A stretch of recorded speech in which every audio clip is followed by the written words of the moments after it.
welcome back to Roxham TV. I'm your host, Jamie. We've got a packed show today. The US and Venezuela situation is escalating fast, and now it looks like Washington may be pushing even further, even as Russia gets pulled into the picture. If this is really the case, we could be entering a period of global instability that markets are not fully priced in for yet.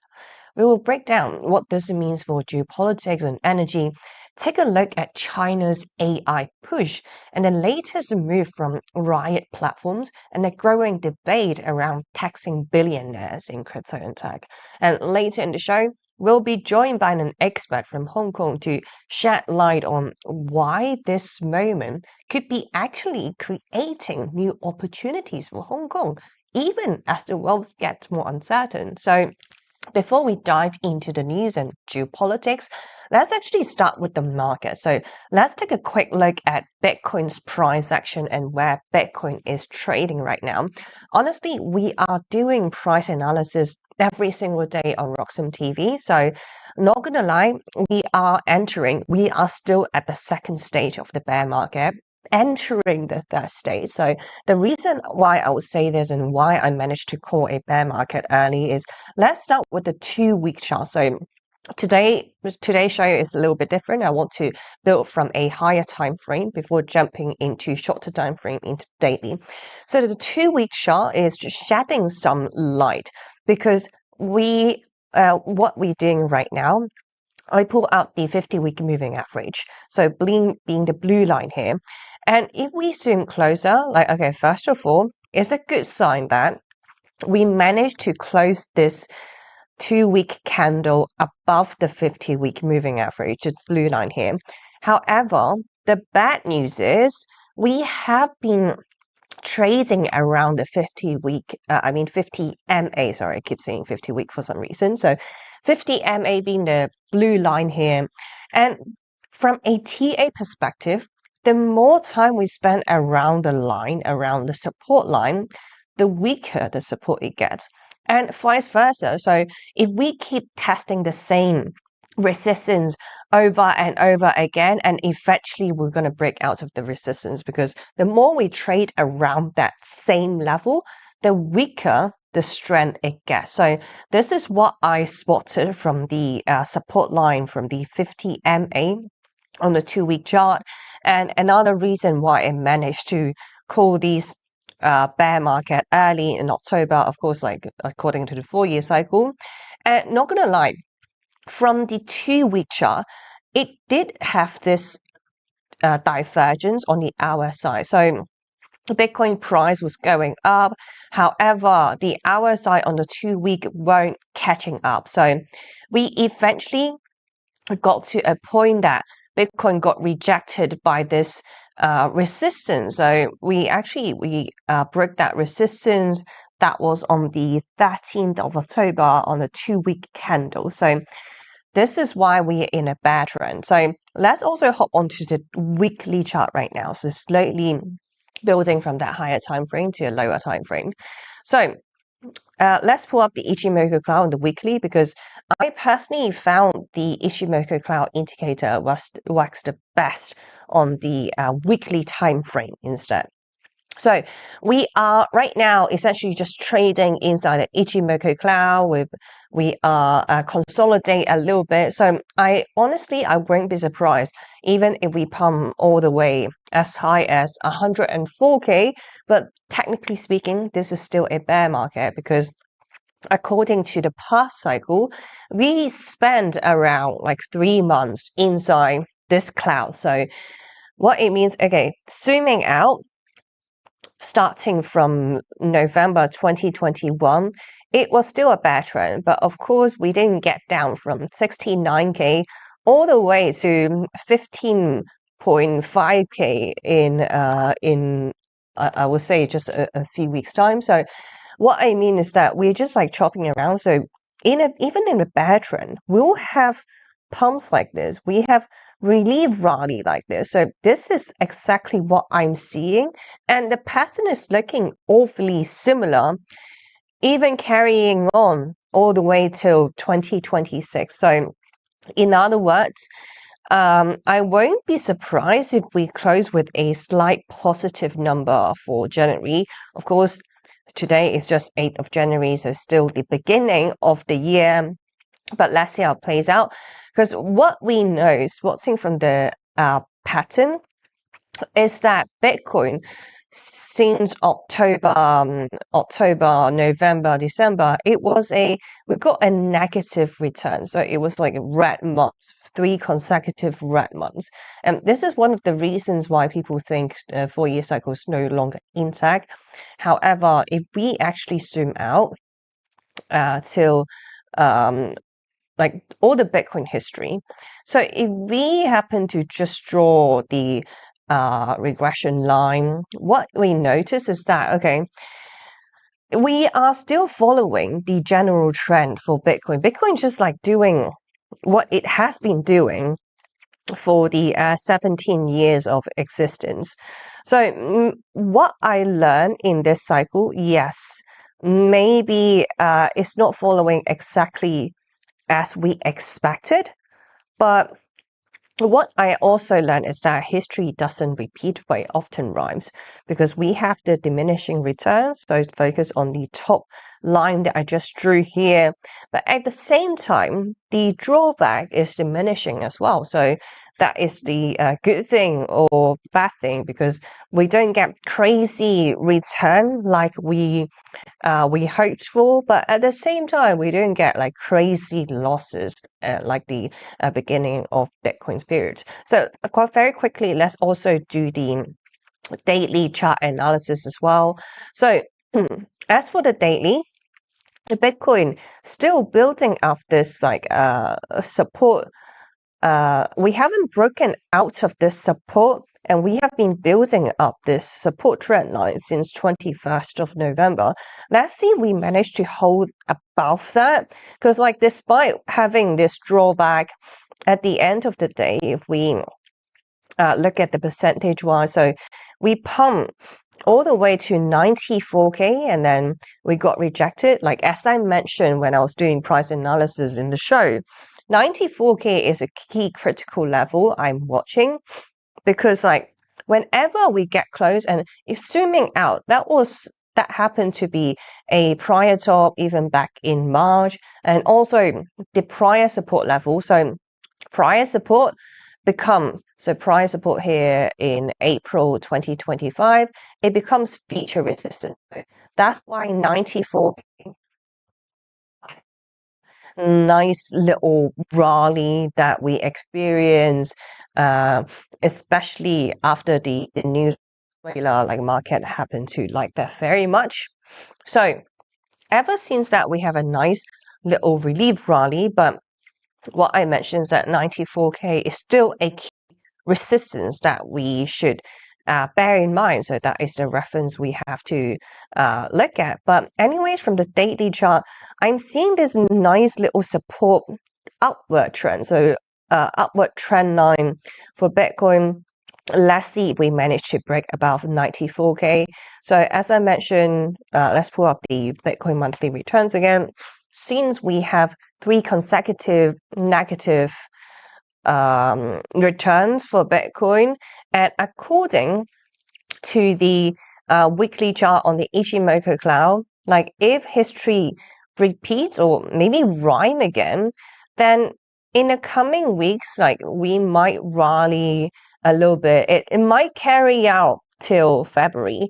The reason why I would say this, because last time we spent 3 months, so about 100 days inside this cloud. So if we expect something similar to happen, then it's going to be in mid-February. So that is a rough timeline I'm looking at in terms of this bump. So that is the Bitcoin quick update. I want to give it to you guys.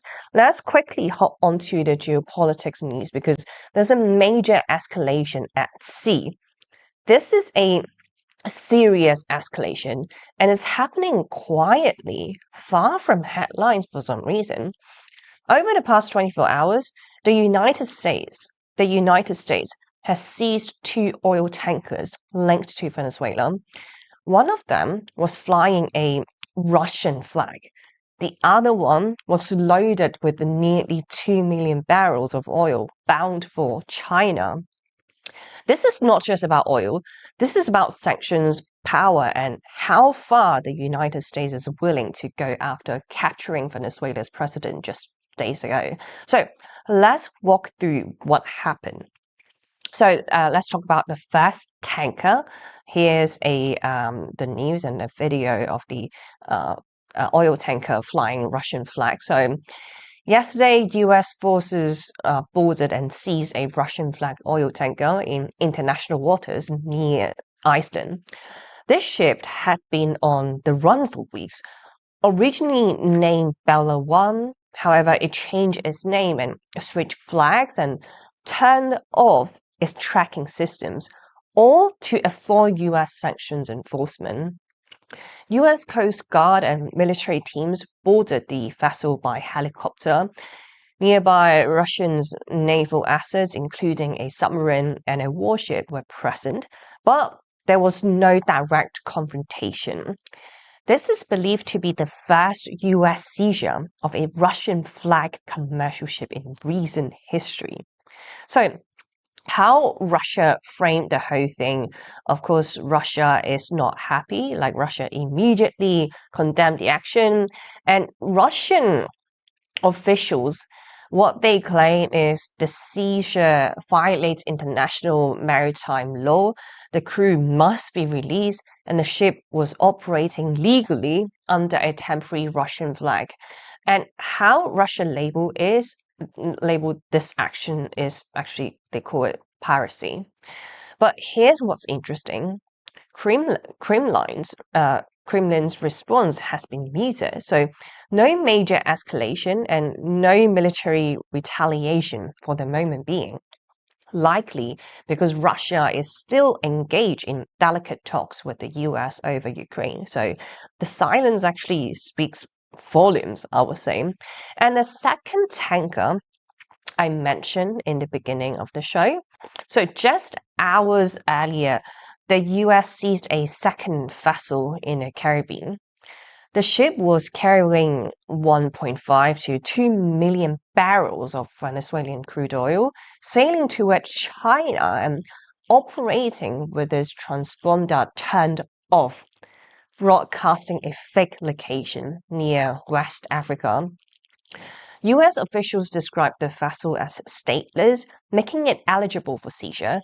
It is now being escorted to the US under a federal warrant. So, timing-wise, the US is moving really fast and precise right now. These seizures come days after the US capture of Venezuelan President Maduro, and after the raid, President Trump announced Venezuela would deliver 30 to 50 million barrels of oil to the US. And in terms of the oil revenues, it would be placed under US supervision. American firms would regain access to Venezuelan energy assets. So what this means in plain English is that US is cutting off Venezuela's shadow oil network, the same network that supplied China, Russia, and Iran. So in terms of the impact on the oil market, shadow oil flows are disrupted. Tanker operators face higher risk, and sanctions enforcement just got real. Ultimately, what Donald Trump is doing is pushing oil prices lower as the US now controls the majority of that oil supply in the entire world. They have just weakened the power of OPEC, and now oil supply is more consistent. So Donald Trump can control the oil price, which can further reduce inflation rate, meaning there's now more room for rate cuts. So I would say the bigger risk is instability. And if we look at the price movement in oil, let's take a look at WTI crude oil. The last month, it has been a downtrend. So ever since 5th of January it was trading at $58 and it went down to $56. But like zooming out to maybe all the way to a year ago, still a general downtrend. So oil price is very much under control, and especially now the US is getting involved. So for Russia and China, and especially about news like this, for Russia, I would say, like, both of these countries, they are facing challenges by the US. For Russia, billions in Venezuelan loans are now at risk. So Russia can't collect that money anymore. And a key sanctions evasion hub has been dismantled. US power was asserted in Russia's own backyard. And as for China, let's go back to China. So as for China, Venezuelan oil shipments are disrupted, legal fights over debt repayment may follow, and energy security just became more fragile. This is no longer paperwork and sanctions list. This is physical enforcement. So the final take here, let's just make it clear. Like, this marks a new phase in global geopolitics. The big question now is not if there is backlash, but where, how, and how soon. So let's see how this situation plays out, and we'll keep you guys up to date. Okay, we'll continue tracking this very closely because what happens next could reshape energy markets and trade routes and global power dynamics. All right, so what we're going to do right now is to take a short break, and after that, we're going to dive into the news of China's major AI doing IPO in Hong Kong, so in our local market here. So stay with us. Security matters. Zappo Bank, the only way to bank your Bitcoin. Apply now at zappobank.com. So, tell us about your furry friend here. What's his name? Oh, this? This is Bitcoin. Bitcoin. It's not just a cat, he's family. Quite a name, and I must say, looks quite pampered. Oh, absolutely. Bitcoin deserves nothing but the best. He's my little prince. But with such a valuable pet, aren't you afraid of losing him? Losing Bitcoin? No, it never happened before, so it's not something I worry about. Excuse me for a moment. Bitcoin, stay here, right?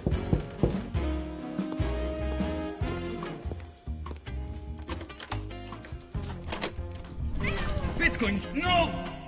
Bitcoin, come on, little buddy, Bitcoin, I need you, don't go!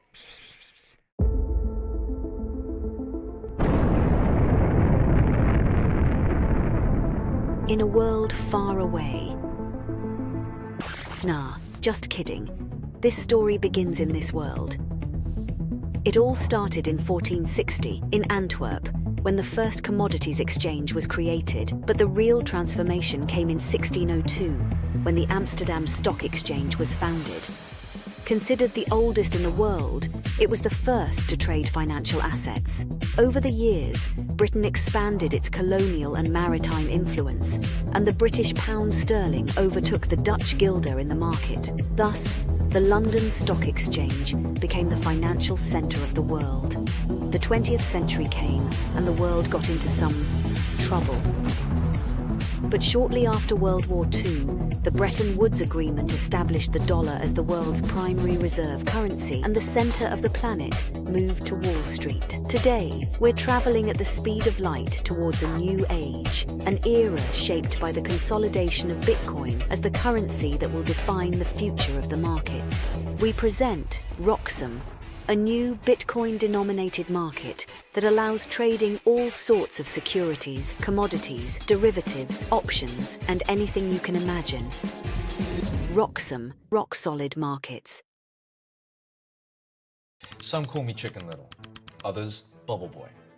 I'm a bit changed. This sounds familiar, right? Let me tell you a hard truth. The S&P isn't rising. The dollar's falling. That's the trick. Monopoly money. It's ice melting by the second. Your savings, your salary, your time. Worth less every second. Everyone's using the wrong measuring stick. Switch the denominator. Price the S&P into Bitcoin. Hard, fixed, unprintable. Suddenly your unstoppable index, it's collapsing. And while you cling to dollars, well, Wall Street already switched. Before, you needed 2 brokers. Still getting my ninja bonus though, right? Plenty of spreadsheets. And my quant! I hate this part. I was right, and I'll be right again. If I were you, I'd thank me. You know my name's Dave, right?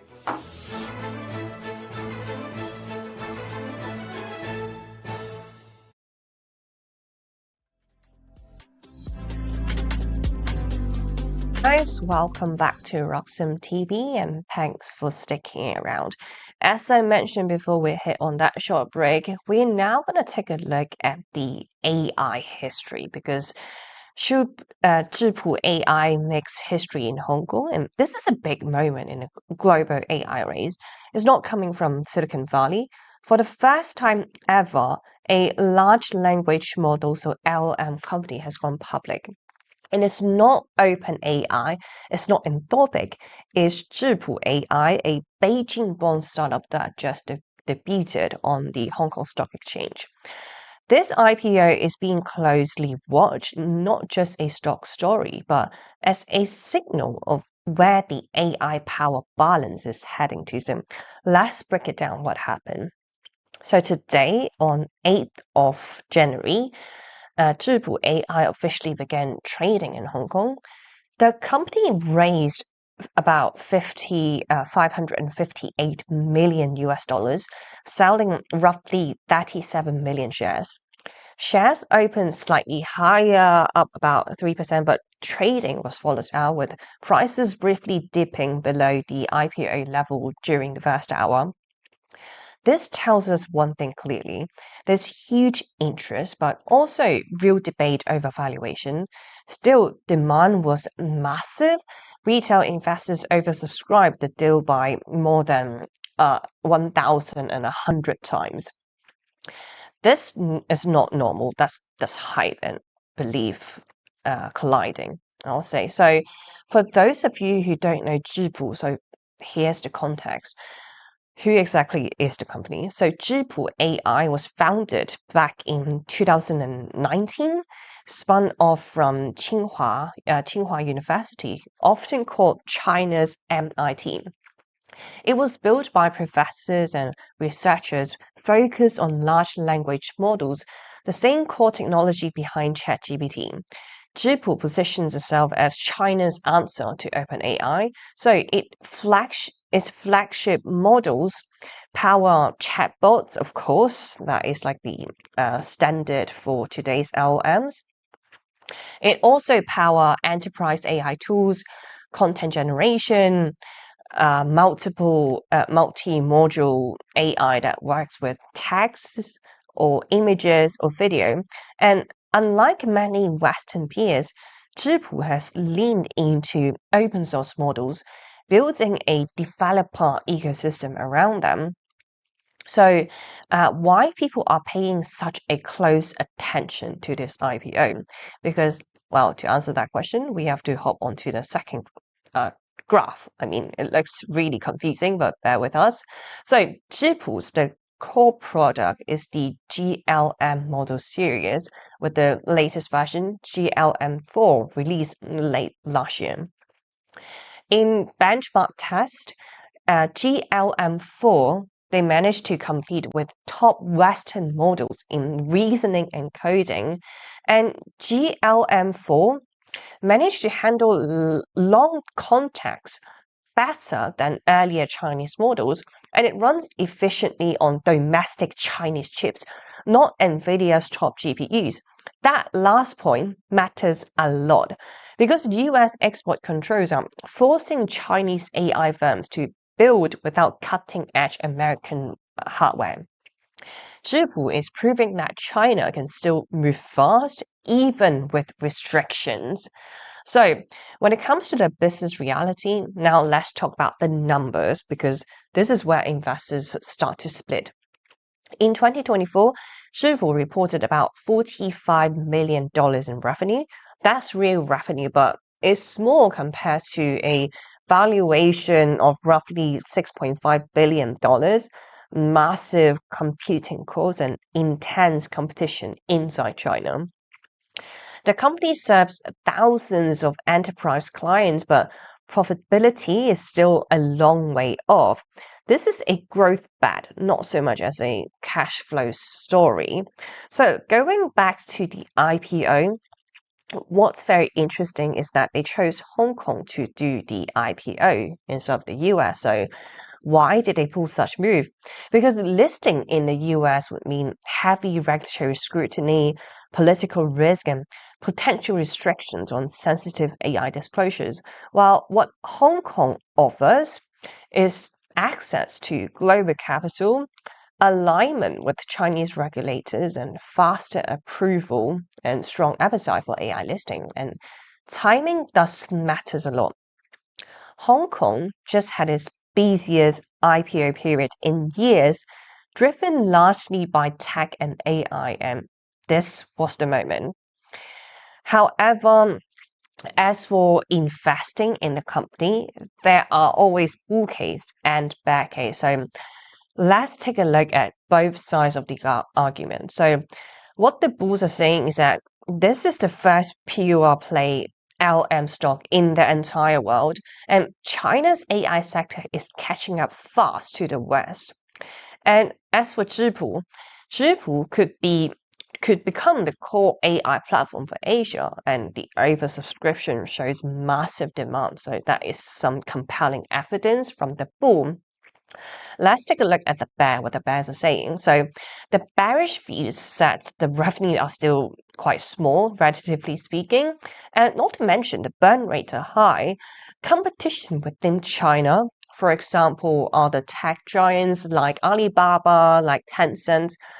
Competition is brutal, and AI hype might be peaking. This is, of course, according to Michael Berry. So both can be true at the same time. But anyways, overall, this isn't just about one stock. This IPO tells us three big things. So first, China is not waiting for Silicon Valley to go public first. And second, AI is now more strategic than just technology. And third, Hong Kong is re-emerging as global tech listing hub. But in the longer term, this could pressure US AI giants to finally open their books and go open source. Okay, so that is the quick AI update from the Asia side of things. Let's also move on to other sorts of AI related and Bitcoin related news. So this headline caught a lot of attention in the market. One of the biggest US Bitcoin miners just sold a large chunk of BTC, and investors actually liked that. So let's break it down what Riot Platforms did, why they did what they do, and what it really means for Bitcoin. So Riot Platforms just disclosed it sold 1,818 BTC in December. That sale brought in about $162 million and an average price of just under $89,000 per BTC. Zooming out a little bit, like across November and December combined, Riot sold a roughly about like 2,200 BTC, raising about $200 million in total. This was not disclosed in Riot's regular monthly operation update. So, this was disclosed in Riot's regular monthly operations update. So it's not like a secret selling. Everything is transparent. Everything is planned. So investors know what they're doing. But here comes a question. Where did the money go? Like, why are they spending? And why they need need to sell so much money and so much Bitcoin. Where's the money going? So here's a key point and why investors are liking what they did. Riot is not selling because they are bearish on Bitcoin. They are selling to fund a strategic shift. Riot is moving beyond just being a Bitcoin miner. The company is now focusing heavily on power infrastructure, on AI data centers, on high performance computing and AI workloads. The reason why they would do this is, of course, like AI data centers make a lot more money per megawatt compared to Bitcoin mining alone. So Riot is becoming a power company first.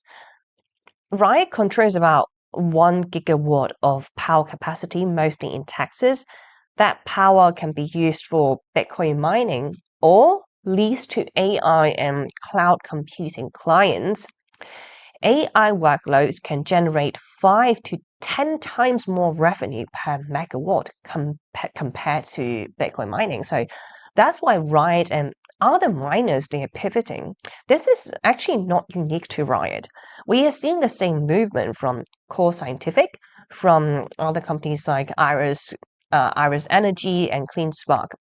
So mining companies are turning into AI infrastructure companies. So this leads to a question, like, are they still mining Bitcoin overall? Like, short answer, yes, they're still mining Bitcoin. In December alone, Riot mined about 460 BTC, up about 7.5% from November.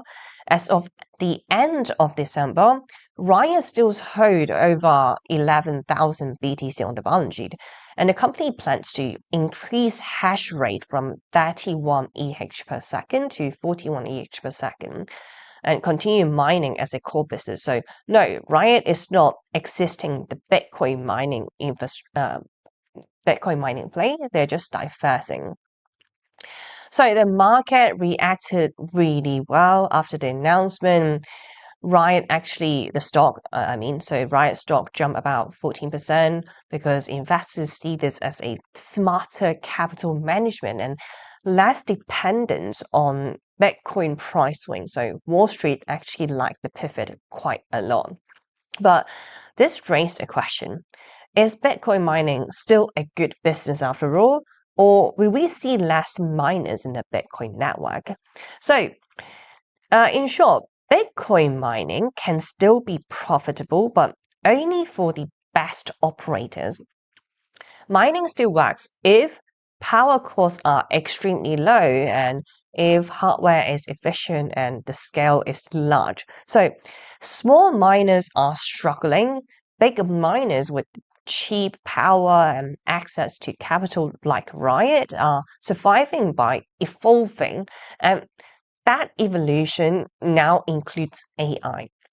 So the final key takeaway for this news is that Riot selling Bitcoin is not bearish, it's actually quite strategic. Riot is no longer just betting on Bitcoin price, it's betting on power, infrastructure, and AI, with Bitcoin still at the core. So this is a trend worth watching closely. All right, so let's take a short break for now, and after that, we'll dive into Rumble being another platform us crypto investors like to watch apart from YouTube. So stay with us after the break. Security matters. Zappo Bank, the only way to bank your Bitcoin. Apply now at zappobank.com. So, tell us about your furry friend here. What's his name? Oh, this? This is Bitcoin. Bitcoin. It's not just a cat, he's family. Quite a name, and I must say, looks quite pampered. Oh, absolutely. Bitcoin deserves nothing but the best. He's my little prince. But with such a valuable pet, aren't you afraid of losing him? Losing Bitcoin? No, it never happened before, so it's not something I worry about. excuse me for a moment. Bitcoin, stay here, right?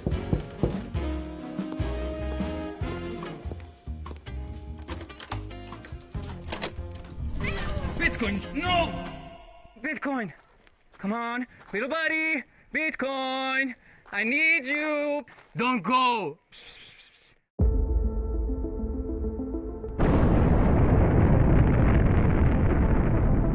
In a world far away. Nah, just kidding. This story begins in this world. It all started in 1460 in Antwerp, when the first commodities exchange was created, but the real transformation came in 1602, when the Amsterdam Stock Exchange was founded. Considered the oldest in the world, it was the first to trade financial assets.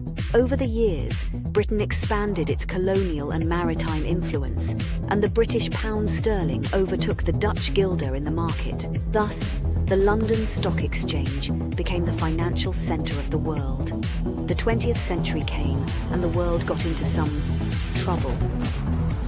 But shortly after World War II, the Bretton Woods Agreement established the dollar as the world's primary reserve currency, and the centre of the planet moved to Wall Street. Today, we're travelling at the speed of light towards a new age, an era shaped by the consolidation of Bitcoin as the currency that will define the future of the markets.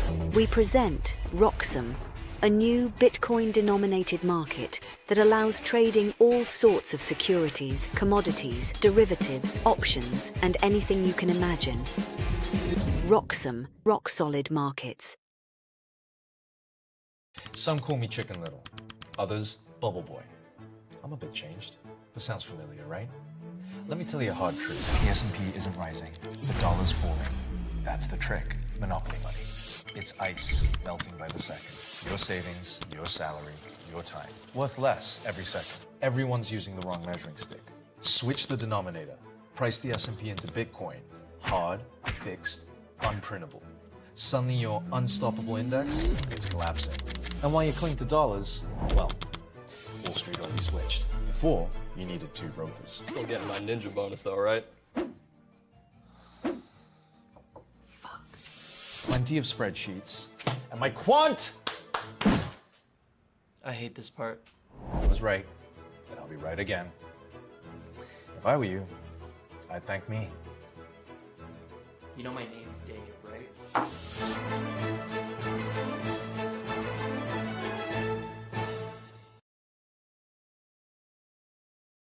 Welcome back to Roxham TV, and thanks for sticking with us. We're now going to dive into news of Tether teaming up with Rumble to launch a non-custodian wallet. So, Rumble hasn't just partnered with Tether to launch a wallet, but built directly into the Rumble platform. So this isn't just an exchange or isn't a bank. This is crypto payments baked straight into a social media app. And the market actually, of course, liked that news quite a lot. So yesterday, just 12 hours ago, Rumble announced the launch of Rumble Wallet, developed with Tether. So the key feature we need to know is that users can tip creators directly in crypto. Initial support includes USDT, so of course USDT, the stablecoin, and then XAUT, Tether Gold, and Bitcoin. So this is built using Tether's wallet development kit, integrated fiat on-ramps and off-ramps via MoonPay. Users would control their own private keys, meaning this is non-custodian. Rumble does not hold any users' funds. This is a big distinction since users are the one holding their own key. So, question, why Rumble is doing this? I'm glad you asked. Rumble is trying to solve one core problem, like how do creators get paid without relying on ads or banks or platform rules? The answer they have is crypto tipping or borderless payments and fewer intermediaries. Rumble CEOs say this is about empowering creators, especially those who struggle with demonetization, get the platforms elsewhere, and want alternatives to traditional ad revenue. This also fits Rumble's broader positioning as a YouTube alternative. So, question people are asking, how big is Rumble anyway? So, let's put that into perspective. Rumble, of course, is not YouTube. Rumble says they have around 15 million monthly active users with annual revenue around $100 million, market cap at $2 to $3 billion. And if we compare that to YouTube, YouTube has way over like 2.5 billion users. So in other words, Rumble is niche, not mainstream, but the niche doesn't mean it's irrelevant. So why this matters in the bigger picture?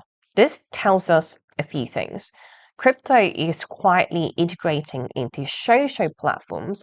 Payments are moving inside apps, not just exchanges, and stablecoins are competing right now with the traditional big boys, maybe PayPal or Stripe on banking rails. And that's the part worth watching, and that's why we're breaking on Roxham TV. Let's move on to the next piece of news we've got for the show. So, California is considering a one-time 5% wealth tax on billionaires, and some of the richest names in tech and crypto are warning they may leave the state. So the big question tonight is this a real threat or just noise? So basically, let's get into the details, what's being proposed here. So, what the ballot measure would do is that there will be a one-time 5% tax on net worth about $1 billion that would apply to stocks, private equity, crypto, and unrealized gains. Extra $1 billion surcharge for people worth over $20 billion. Payments would spread over 5 years, retroactive to 1st of January 2026. So that retroactive clause is key. It's designed to stop people from leaving early. So why is California doing this? Because California has over 200 billionaires, more than any other US state. So supporters argue this is where the real money is. But of course, there are critics and billionaires are furious. Like opponents are saying, and the main arguments that they brought up is, well, this proposal, they are taxing unrealized gains, and it forces people to sell assets just to pay taxes. And what it does is penalize founders for holding long-term equity. So it kind of sets a dangerous precedent. And this is where crypto enters the story. Several high-profile figures have warned they will leave California if this passes. There are some notable reactions in the market. For example, Kraken's Jesse Powell call it a thief, and Bitwise CEO Hunter Horsley says many are quietly planning exits, and David Sachs call it a funding mechanism for waste and fraud. So the message is quite clear. Crypto capital can move, and it can move fast. This isn't just about crypto. Tech billionaires are also weighing the risk. For example, Larry Page has already shifted entities out of California. Bill Ackman says the state is pushing innovation away. And there's precedent like Elon Musk. So Elon Musk moved to Texas years ago. He managed to save billions in capital gains taxes. Not everyone is leaving though. Interestingly, some billionaires are not panicking. One notable example is NVIDIA CEO Jensen Huang said he's fine with the tax. NVIDIA is actually expanding operations in California, and he hasn't signaled any plans to move. So this highlights a split. Some see California as irreplaceable, others see it as optional. So this is the core debate and key takeaway for this news. Historically speaking, very few ultra wealthy people actually move because of taxes, and high tax regions often gain millionaires over time. That's why many experts call this so-called threat a paper tiger. And as for crypto, like crypto kind of changes the equation because crypto founders, they don't need factories, they don't need offices, they can operate globally, and that makes relocation much easier, faster, and less costly. So while history says they won't leave, crypto says, well, some actually might leave California. And this, however, this tax is not law yet, but the signal is powerful. California wants to tax extreme wealth. Crypto and tech elites are pushing back. The battle is really about capital mobility. If this passes, it could reshape where innovation lives. It could accelerate the shift to low tax states or even offshore hubs. And it could become a model or a warning for other states. For now, mostly this news is lots of noise, big stakes, and a fight that is only just beginning. So that's the latest on California's proposed billionaire tax, and whether this turns into real capital flight or just political posturing is something markets will be watching very closely. So we're going to take a short break now. When we come back, we'll be joined by Patrick Learn, a long-time Bitcoin educator and ecosystem builder here in Hong Kong, to talk about how these policy moves are shaping where innovation, talent, and capital are actually heading next. So stay with us. Security matters. Zappo Bank. The only way to bank your Bitcoin. Apply now at zappobank.com. So, tell us about your furry friend here. What's his name? Oh, this? This is Bitcoin. Bitcoin. It's not just a cat, he's family. Quite a name, and I must say, looks quite pampered. Oh, absolutely. Bitcoin deserves nothing but the best. He's my little prince. But with such a valuable pet, aren't you afraid of losing him? Losing Bitcoin? No, it never happened before, so it's not something I worry about. Excuse me for a moment. Bitcoin, stay here, right?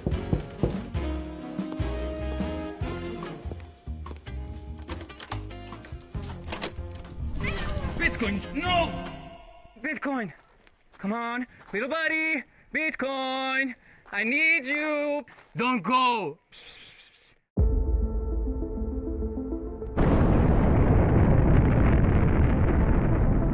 In a world far away.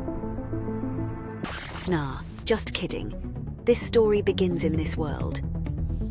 It all started in 1460 in Antwerp, when the first commodities exchange was created, but the real transformation came in 1602, when the Amsterdam Stock Exchange was founded.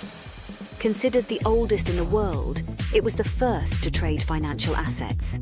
Over the years, Britain expanded its colonial and maritime influence, and the British pound sterling overtook the Dutch guilder in the market. Thus, the London Stock Exchange became the financial centre of the world.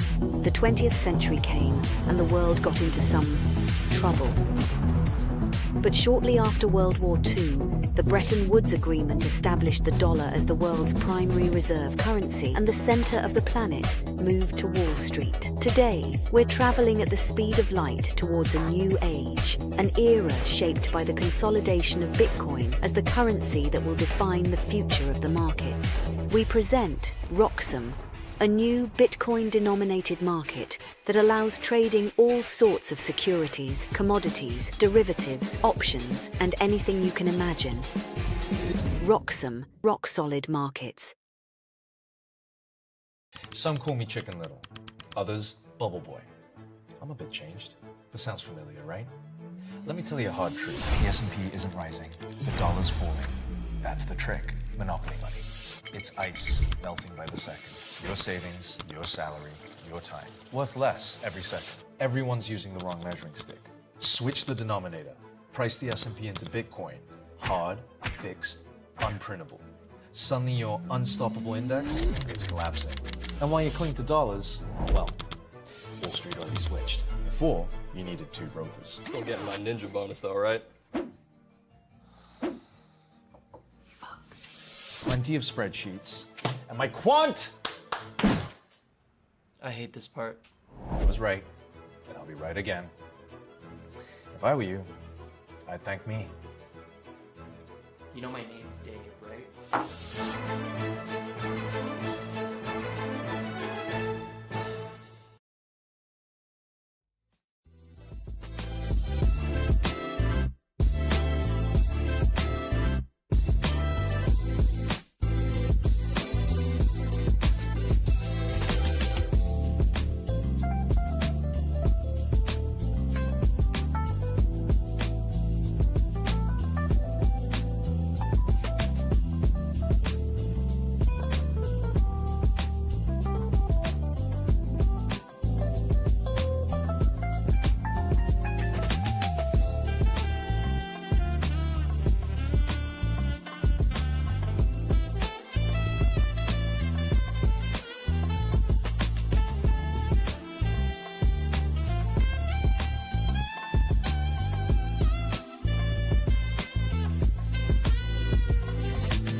Welcome back to Roxham TV and thanks for sticking with us.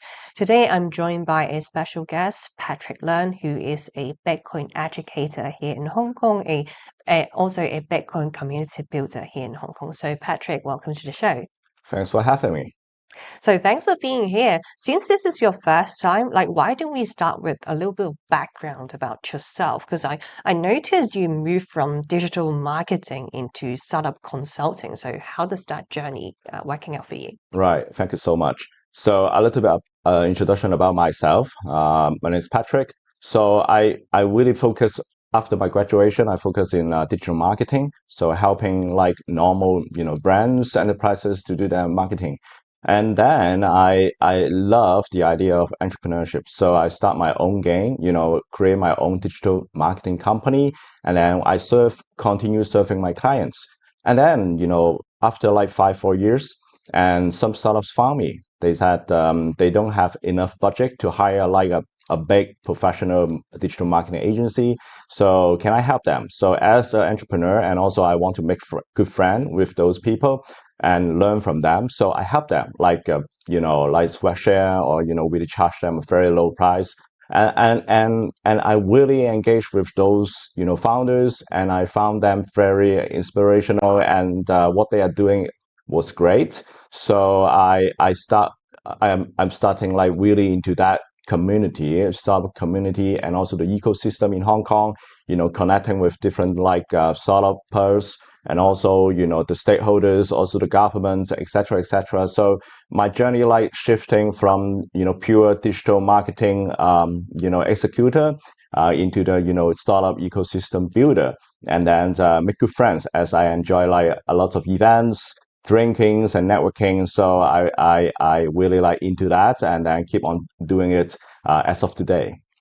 That's really interesting because you talk about how you get into the startup consulting. So I wonder, the businesses that you help consulting, what sort of industries are they in? Are they related to digital assets, or they just come from all the industry we could think of?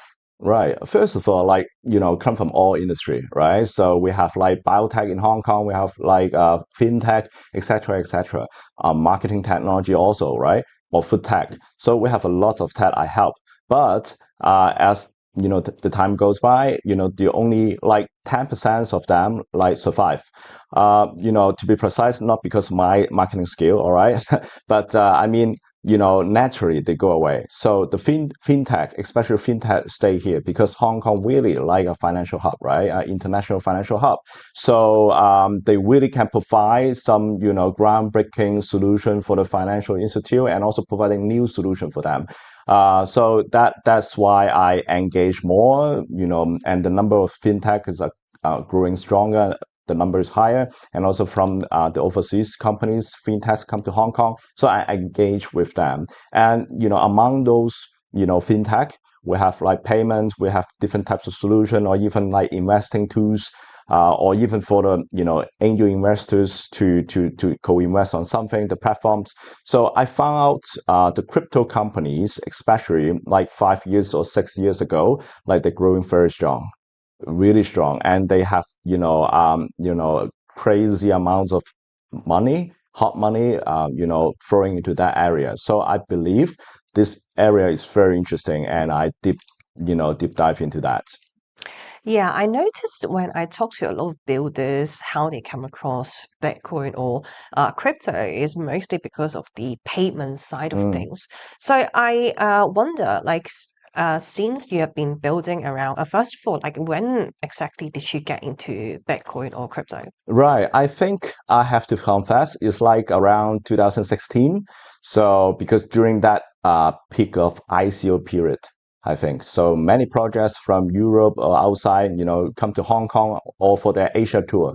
So they come to Hong Kong, they promote their projects, they talk about crypto. And that moment of time, as a digital marketer, maybe perhaps I help them to build something or advise them how to do the promotion legally in Hong Kong. At the same time, I study that. I study what is crypto, what is, among those different types of projects. And they always mention Bitcoin. So they always mention an old school, base layer or the prototype. They use it, they leverage it to build their own stuff. So I am very curious about Bitcoin since then. And then I start studying that among with those different types of crypto currency. Yeah, that moment of time. Because I notice you also focus a lot of the community and ecosystems and attending events or even hosting events. So I wonder, when you talk to local Hong Kong community, do they manage to differentiate the difference of crypto or Bitcoin, or they think more like it's the same thing? Right. Very good question. I think they still mixing it up. So like Bitcoin, crypto, and even right now Web3. So and even fintech. So all the jargons, all the terms are mixing together at this moment of time. So they don't know about. They may know about Bitcoin because this is the OG thing, and also the relatively, huge market cap crypto. But at the same time, they still mixing it up, and they hard to differentiate out. And also, we keep mentioning like Web3 stable coins, so it just enhance and keep the confusion higher. So I think Hong Kong people in my events community, we have gatherings, the newbie or newcomers still like mixing all things up. So I have my duty, or even the host, when we do the events, we will start, trying to educate them like there's clear difference or different types of differentiation, among Bitcoin and crypto and Web3 and stablecoin and so on and so on. So during these events or the community that you host, how do you explain to total beginners in Hong Kong? Because I noticed Right. the Hong Kong culture is very much commercial, so we focus on the financial return quite a lot, not gonna lie. So I wonder, what is your speech when you're talking to a local beginners and trying to bring them to the Bitcoin ecosystem? I think there are many dimensions, right, about Bitcoins, but I will focus just saying this is the digital gold first, because gold in Hong Kong, many Hong Kong people love it, understand about it, and it knows it holds value, right? So when I mention like digital gold, so they will, immediately understand. So this is the entrance point, and then I would keep on educating them or sharing them, the multi-layer of Bitcoin. For example, like, the Bitcoin network, the Bitcoin technology behind, the SHA-256, and also all those other types of like the proof of work concept. I keep sharing to them, but layer by layer. So digital go first, make sure they understand this is something similar to gold, limited supply, and also hold value, during a long period of time. So this is the entrance point. Usually they will, I said, I get it. So how about crypto, right? So how about the other like altcoins or other cryptocurrency? I would just mention to them, this is digital gold, Bitcoin. The other cryptos are like the startup in the crypto currency layer ecosystem. So there are startups, they come and buy, so take your own risk, something like that. So this is my go-to opening speech. So speaking of altcoins, I agree with you. Altcoins is just like startup, and most of them they have a really high failure rate. Let's just put it that way. Mhm. So I wonder what is your personal stance on altcoins, or you just more like a focus on Bitcoin kind of thing? Yeah, I think during the ICO period, I still not become a fully like Bitcoiner. So I also like invest on different altcoins. And also at that period of time, I believe like Bitcoin was a very old school stuff. So I have, that kind of like portfolio allocation, like 5% Ethereum, whatever on other places, right? So that moment of time still like that. But during the, big crash and then, the bear market, I try to, look into those. I really like saving the value, not dropping too much because other coins like dropping 99% of their value, right? But only Bitcoin, right? Around 50%. So I wonder why this OG coin still there. So I start really dig myself into it, reading the books, and then suddenly, my aha moment was like that. And then, okay, suddenly I really believe in Bitcoin. I understand about it and I advocate about it. And you often mention Bitcoin being element zero. Is Mm. that kind of drawback to what you say? Like what exactly do you mean by that? Right. So this is not the concept I found. This is not inspired by me. I'm not creating this concept. It was from Kinot from Europe and also from the US. So the element zero concept is very, I think, very philosophical, but at the same time, it's very inspirational. So element zero meaning that if we want to create an ideal element, it shouldn't have mass.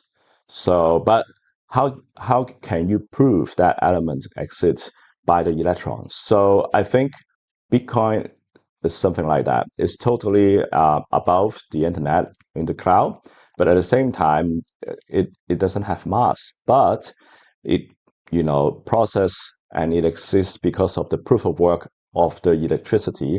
And the element zero, you can use the normal elements, right, to create so many stuff. Use different types of element to become water or become the gold or whatever.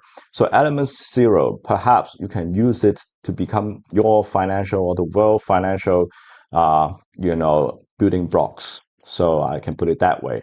So element zero is a profound concept. I read the books, I read the material in the internet. This concept hasn't been advocated too much, but I would love to bring that in Asia, bring that to my community. Hopefully, we all understand about it. Got it. I love that concept now. So, since you have been building this Bitcoin community in Hong Kong, ever since 2017, if I got that part correctly, I wonder how that dynamic has changed, like over all these years. Like, because we know in the crypto world, the narratives changes so quickly. Like maybe back in the days in 2020, it was all about DeFi and then GameFi and NFT. So I wonder during communities like this, would they be like very degen mentality, or they just more focused on the whole digital gold aspect of things? I believe is as the community is similar to what we engaged with different communities in the startup industry. So most of them like crypto, they're chasing for the jargons. So NFT, ICO, stable coins, Web3, most of them like come to our events because of those latest trend or latest topic, similar to AI, right? So everybody was talking about AI last year. So we joined the event about AI, right? It's normal, no judgment. I think it's, totally understandable. So we also use that to hopefully to attract more people to come to our events. But at the same time, we develop and we nurture, we build more number of members, for the concept of digital gold or the true meaning of Bitcoin. So we have more and more Bitcoiners into this community. At the same time, we welcome all those newcomers because of the latest jargon or buzzwords to come to our community events. Why not, right? Because Bitcoin is for everybody. It's not just for the Bitcoiners, it welcome everybody, like mass audience, public, or even companies, human or non-human existence. So I think this is normal, and I will, appreciate all the newcomers to come to our events if they just chase for some fancy topics. But yeah, it's normal, and we're okay for that. Yeah, so speaking of startup or different founders going to your event, and I get the sense that you love engaging with everyone. Yep. And I agree with you because, like Bitcoin, there's a reason for everyone to adopt. Bitcoin is not racist, and basically everyone is welcome, and you're gonna find a feature that you love about Bitcoin. So speaking of startup, I happen to notice you also in the consulting business. And this is kind of a magical word, especially for the public outside. So for the viewers of this channel, like people feel this is a really far-fetched, difficult to understand what a consulting business actually does. So you're the perfect person for me to ask this question. So what does it do and how does it help startup, especially in Hong Kong? Right. So I will focus on my duty first. So there's a lot of types of consultants in the world, right? So what I'm trying to focus on will be helping the startups to get their business, get the business traction, especially. So what does it mean? Especially startup or tech companies, what they need is not about a technology consultant to advise them how to be innovative or how to create their own solution, because the solution is in their mind, right? So they already know what to do, what to solve. So my role is helping them to get actual business. What does it mean is, for example, business deal, MOU, business meeting, help them to spread the word. Similar to marketing, but marketing is like branding, like doing a lot of social media stuff. But my job for business development, helping them, to how to shake hand with business leaders, how to make sure they have a contract, how to make sure they provide the solution the companies needed, and build actual business traction. Because in the startup world, especially in Hong Kong, everything is expensive, right? Rental, your rental, or the salary or human resources costs, everything are expensive. So I'm trying to make sure they survive. If the companies themselves can survive in Hong Kong, I can make sure the whole world you can survive across different cities, different regions, and also the investor will love it because you're quite successful in Hong Kong. It's so competitive, right? As a relative small market, but you can survive, you can shine, you can scale up. So even the investor will love the companies that come from Hong Kong. So I want to make sure that, and usually, also, some companies, they are quite successful. They got invested by the VC. Usually, what their next phase will be not increasing their own salary, right? Not increasing the founder salary, but they have to fulfill the investor or VC's commitments. For example, business objectives, expectation, results. So I also help them to deliver the results the investor requested. So this is what a consultant's role I'm doing every day, even today. Yeah, that was really helpful, and thanks for shedding some light about what a consulting does, because I'm sure most of the public out there, we just don't know what the actual business is doing. So, since based on what you told me, it sounds like a lot of the clients are from a TradFi kind of world or traditional business kind of world. I wonder if there are any cases like after your consultation, maybe they starting to adopt crypto or Bitcoin that was like saving their business, or is there any cases like that? Yeah, there are one or two from Japan. There are one or two Japanese startup tech companies. They are trying to, first of all, they're trying to mock our Hong Kong, company's strategy before, the treasury strategy, meaning that they would love to purchase property, they would love to purchase like foreign exchange, etc., to make sure their company value, like their reserve, getting higher and higher. But few years ago during the COVID time, I advised them, because the property market, was not going great. The exchange, especially Japanese yen, in exchange with USD or Hong Kong dollar, was going down. Everything cheaper and cheaper. So they can't hold their value. So I advise them, how about Bitcoin? So it's not about the listed company Bitcoin strategies. It's just a simple buy and hold the Bitcoin, convert your, company's profit into Bitcoin and hold it for, a long period of time, longer than 4 years. And let's see, right? To feel, perhaps it can help you rather than just invest on other alternative assets or other assets. And it turns out fine because even last year, right? They had a good time. So I think I help them. I advise them to do that together with the auditors, together with the financial planner in their companies. I think we are driving this direction forward. Well, sounds like there's huge connection between Hong Kong and Japan based on your consulting experience.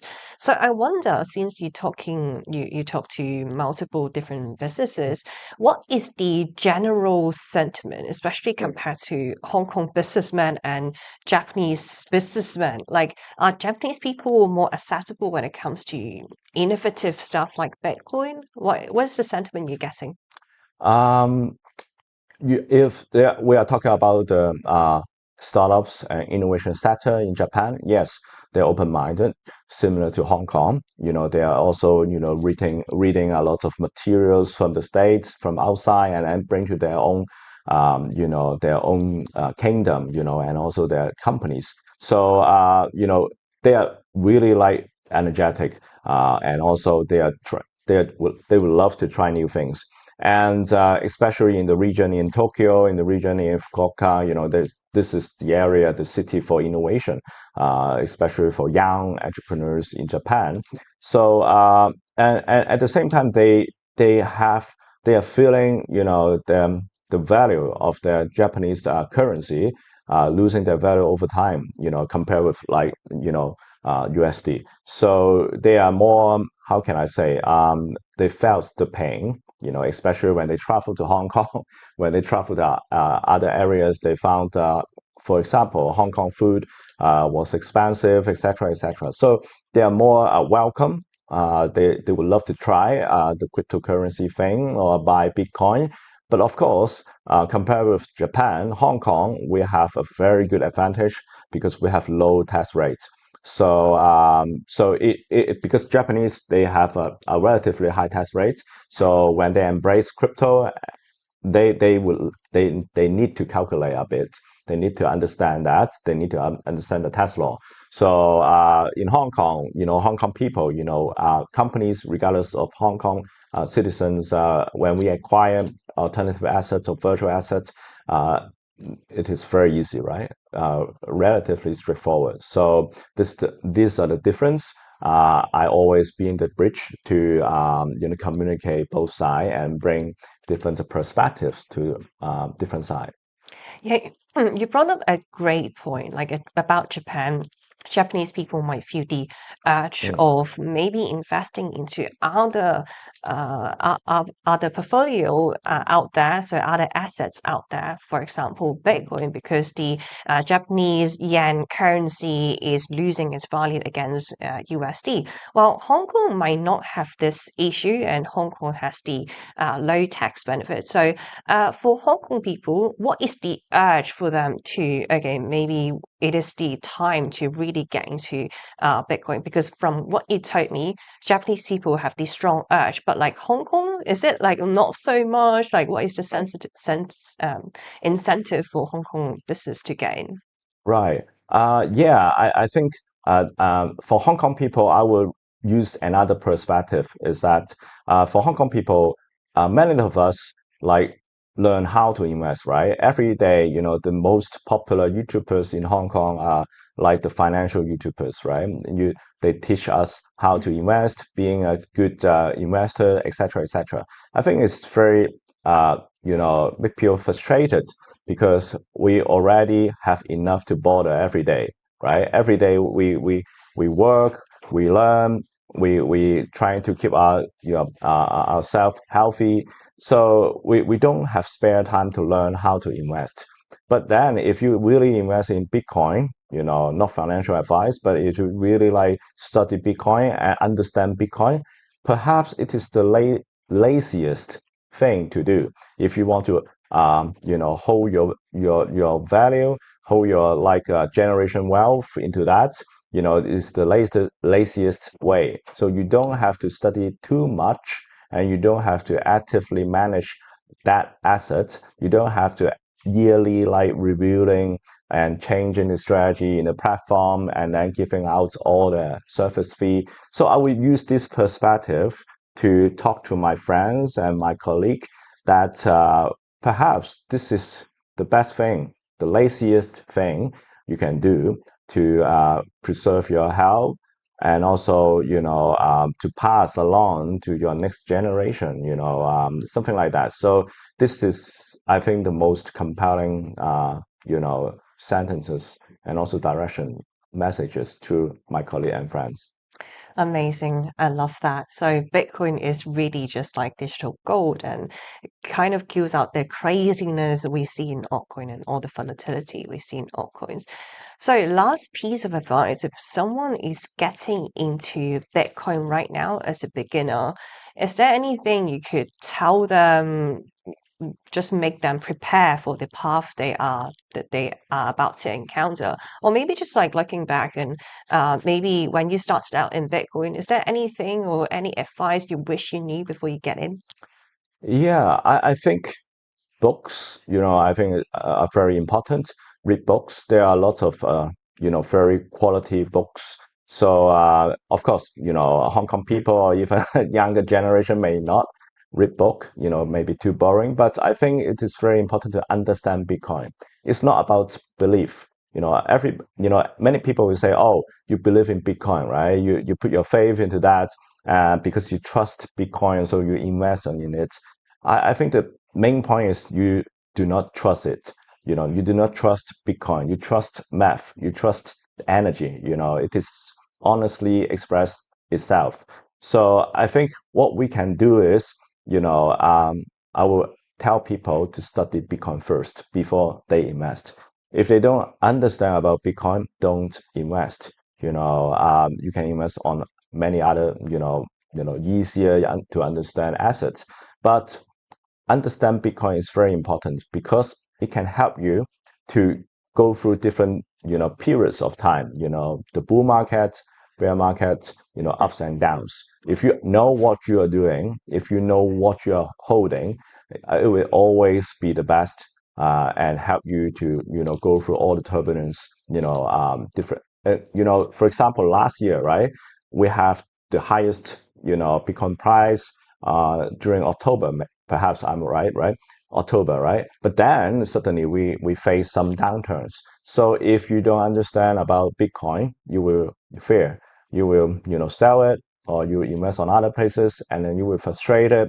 You will bring somebody, right? So, but I think as the Bitcoiners, relatively we are more, confident and more stable. I'm not feeling bad about the bear market if we have one. I'm not feeling bad because last December, right?